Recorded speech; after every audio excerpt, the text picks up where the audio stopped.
समस्त को मोर जुहार। तो आज मैं आसी जाइए गोटे नुआ रेसिपी नहीं करी। तो चलून आज आम बनामा सोयाबीन बिरयानी।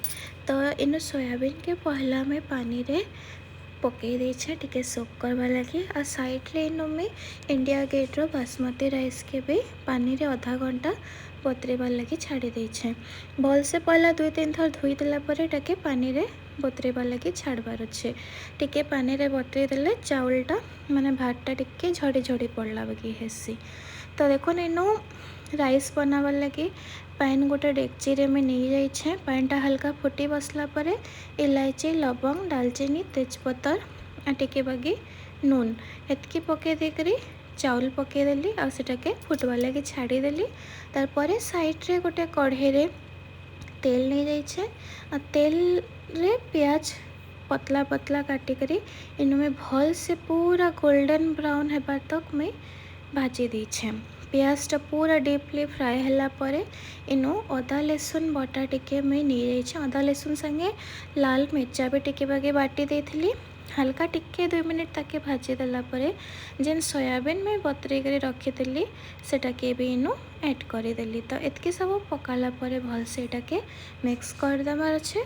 आउ तार ऊपर पकईदेमा आम हल्दी काश्मीरी रेड चिली पाउडर आउ जीरा धनिया पाउडर आउ ऊपर आम नून भी पकईदेमा। भल से सबके मिक्स करी इनु आम एटाके स्लो आँच रे कस्मा टिके मसला भी भल से माने कषी हेबा आउ सोयाबीन भीतर के फ्लेवरटा भी तार एब्जॉर्ब हेबा। तो इनो हमको भल से कषी देवार अच्छे। आ भल से कषी होला परे इनो पकईदेमा आम शाही बिरयानी मसला। मैं इनो एवरेस्ट नहीं एवरेस्ट शाही बिरयानी मसलार फ्लेवर सबुनु बेस्ट रहे। तो इे देखो मो राइसटा ऑलरेडी आगर हो जाता। मैं इनो टिके बाकी फूड कलर यूज करुचे। तो टिके बाकी लेमन येलो कलर और रेड कलर। तो फूड कलर पके देकर मैं राइस रे भल से एटाके मिक्स करदेली। आउ मिक्स करदेला परे जेन सोयाबीन रो मसला के आम आगर बन कर रखीछू सेटाके भी इनो आम ऐड करदेमा। तो देखुन सोयाबीन रो मसला इनो राइस रे में ऐड कर दौचे। आउ एटाके भी मिक्स करदेमा भल से। आउ राइस के माने आगु 80% कुक करवार अच्छे ताकि परे माने आउ टिके स्टीम देला जेनता कुक हेबा। तो मोर राइसटा इन ऑलरेडी कुक हो जाइथिला न आ बहुत टेस्टी बिरयानी बनी थिला। तो साइड रे मैं रायता नहीं बने आज मैं टिके दही बैगन बनौचे। तो पहला गोटे बाउल रे दही नहीं जाइथिली ताके भल से फेंटी करी से नून मिर्चा गुण आउ चीनी टिके पकई करी मिक्स कर देथिली।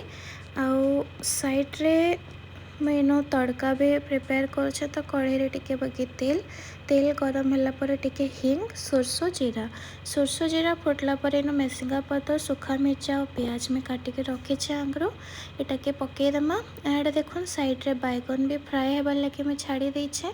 आ इे तड़का भी साइड रे प्रिपेयर करुछे।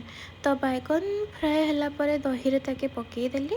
आ इे तेल रे मैं जेन प्याज काटी थी आ मिर्चा रखी थी ताके पकई करी टिके बाकी हल्दी गुण पकई करी भल से सेटाके भाजीदेली।